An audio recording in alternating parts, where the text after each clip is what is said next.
Fox 5 News at 6 starts right now. As the government shutdown drags on, Georgia's largest Head Start providers secure a bridge loan to keep their centers open temporarily. And testimony continued today in Tiffany Foster's disappearance and murder. Jurors heard from a former inmate. But first tonight, a domestic dispute at a Marietta apartment turned deadly, and police are now searching for the victim's stepson, 26-year-old Farron Carlos Banks. Good evening, and thank you for joining us. I'm Russ Spencer. I'm Courtney Bryant. Authorities say Banks is accused of killing his stepfather, 58-year-old Michael Jackson. Fox 5's Kevin Stewart has new information about the victim and the suspect and joins us from Marietta Police Headquarters with the details. Kevin?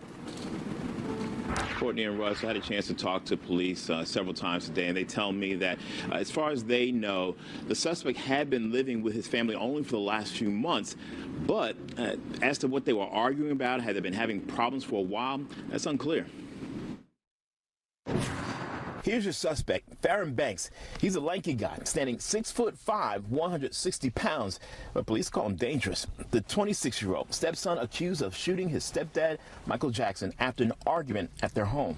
It's very sad that this has happened. Jackson is fondly remembered by neighbors. He's definitely a great dad, great husband. He was a great gentleman. He always spoke when passing or whatever, always making a joke. Marietta police is trying to piece this together. They say Banks took off from the crime scene at the Briggs at Powers Park Apartments and ended up here on John Hope Drive near the Atlanta University Center and left the car. With regard to where the vehicle was located, we have the same questions that you do. Could there be a friend or a family member that live in the area? Is there some tie to it? Or was this simply a place to drop the car and get on a train or a bus or leave with someone else? We don't know those answers yet. If you have information related to that and you're seeing this video, please reach out to us. Back at the apartment complex. You see how quiet it is now? Mm-hmm. That's how it usually is. Neighbors are still stunned this happened in a quiet neighborhood and has his parent and a reflective mood. I have 4 sons, my wife and I, and I know how hard it is, sometimes being a parent, and I just feel bad, I hate to hear, that happened. Take another look at the suspect. Kareem Rashid doesn't know this young man, but says he knows this. You can't run forever, you understand? Turn yourself in, do the right thing. All right, now, Marietta police are in possession of that vehicle. They are getting a warrant. We'll go through that vehicle looking for any kind of evidence. If you have any information about this case, they do want to hear from you. Reporting live in Marietta, DeKalb County, Kevin Stewart, Fox 5 News. All right, Kevin, thanks for the latest there. We now know the identity of the Ackworth man who was shot to death by a sheriff's deputy. Officials say deputies confronted 26-year-old Andre Alvear Saturday night at a home on Whisperwood Trail during a welfare check. He was armed with a gun, they tell us. The situation escalated into a physical altercation during which at least one deputy shot and killed him. A deputy was injured in the exchange and taken to the hospital for treatment. Investigators also found the decomposed body of Alvear's mother, Luisa Penetra, inside that home. In DeKalb County, police have identified 2 men who were found dead at an apartment complex. It happened yesterday afternoon on Shepherd's Path. Officers say 17-year-old Anthony Reed and 20-year-old Xavion Liggins were found in a car. Investigators still trying to figure out what led to that shooting. In Cherokee County, a judge has sentenced a man after being convicted of sex crimes against a 12-year-old girl. A jury convicted Antonio Eliberto Lopez of rape, trafficking of persons for sexual servitude, and child molestation. Prosecutors say an investigation started in April 2024 after the child told about the sexual abuse that happened over a 5-month period.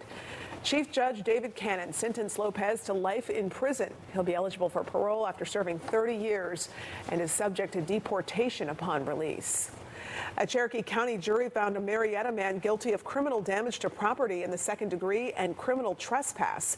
Jonathan Nelson was found guilty of 2 of the 4 charges he faced. The charges stem from an investigation that began last year. Deputies responded to a domestic disturbance near Oakwood Trace in the Ackworth area. Nelson had previously been in a relationship with a woman who lived in the home. Witnesses reported when Nelson came, he started arguing with them and tried to break into the home. Sentencing will be set at a later date. In Towns County, Sheriff Kenneth Henderson has been indicted on several charges stemming from the detainment of a Hiawassee officer at a crime scene last December. Governor Kemp placed Sheriff Henderson on leave just last week. The sheriff says he's defending himself, calls the criticism misinformation. An investigation into that incident last year is ongoing. Hurricane Melissa made landfall in Jamaica this afternoon as a Category 5 storm. It happened just after noontime. The storm is among the most powerful hurricanes on record to hit the country. The Jamaican government said it did all it could to prepare, as it warned of catastrophic winds and devastating damage from gusts as high as 200 miles an hour. Forecasters expect Melissa to make its way into Cuba, the Turks and Caicos, and on to the Bahamas.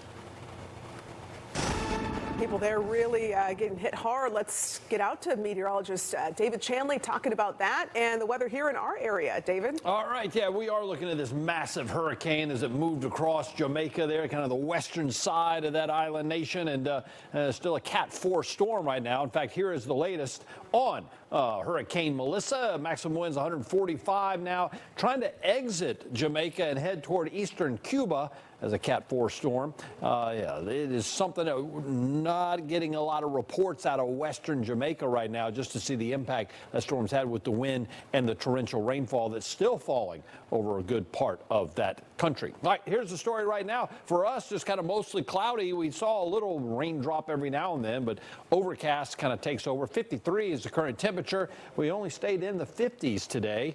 Didn't move much at all, and it had an east wind gusting up to 21 miles an hour. Look at all the 50s we have out there this afternoon, and we just trim them down a few more degrees tonight for sure. We got a lot of clouds, not a lot in the way of rainfall. We've had some rain out over eastern North Carolina, but it's this batch out here that wants to come this direction. And arrive in here by early tomorrow morning and deposit rainfall again across North Georgia. That's a live look over Lake Lanier. Just kind of overcast, breezy, cool. Temperatures are going to be settling back down into the lower 40s by early tomorrow morning. After tomorrow, we kick the rain out, but we bring in some pretty chilly temperatures for nighttime. We'll talk about that here in about 20 minutes. All right, we'll see you in a bit, David. Thanks. A group of community leaders in East Atlanta says it's time for a new police precinct in their neighborhood. Inspectors have found black mold in the Zone 6 building on Hosea Williams Drive for the second time in just 2 years. Fox 5's Angelique Proctor tells it's part of the reason community leaders are demanding that new facility. Angelique? Good evening to you, Courtney. We found out today the building in question is actually 70 years old. Now, community leaders tell us they've already spruced it up once. Now they say they want the city to replace it. Last year, there was mold on the main level of the facility, and this year it was found in the basement. Phyllis Wingo is the security chair for the Morningside Lenox Park Association. She says the officers who protect and serve us every day deserve a clean, safe, and secure precinct. That's why she and leaders from 24 other neighborhoods like Old Fourth Ward, Candler Park, Ponce Highlands, and Sweet Auburn reached out to Mayor Andre Dickens with their concerns. We sent a letter to the mayor and the city council to say that these officers put their lives on the line every day, and they deserve a precinct that is safe, clean, and secure, and is designed for 21st century policing. When Wingo and others saw the substandard conditions many of the walls and molding were in, they raised more than $4,000 to spackle, repaint, purchase a roll call table, and shelving for officers' water bottles. She said when black mold resurfaced for the second time earlier this year, that was the breaking point. Safety because of the mold. Who wants to work in an environment where there's mold remediation needed, not in just 1 year, but in 2 years in a row? Israel Baptist Church owns the building. The senior pastor tells me the facility is 70 years old and has been leased to the city for 30 years. Organizers claim Mayor Dickens made a promise he has not kept. He said he would look at the situation, come back with a set of recommendations and a plan of action. Now, we reached out to the mayor's office to get his side of the story. We are still waiting to hear back. Reporting live in East Atlanta, Angelique Proctor, Fox 5 News.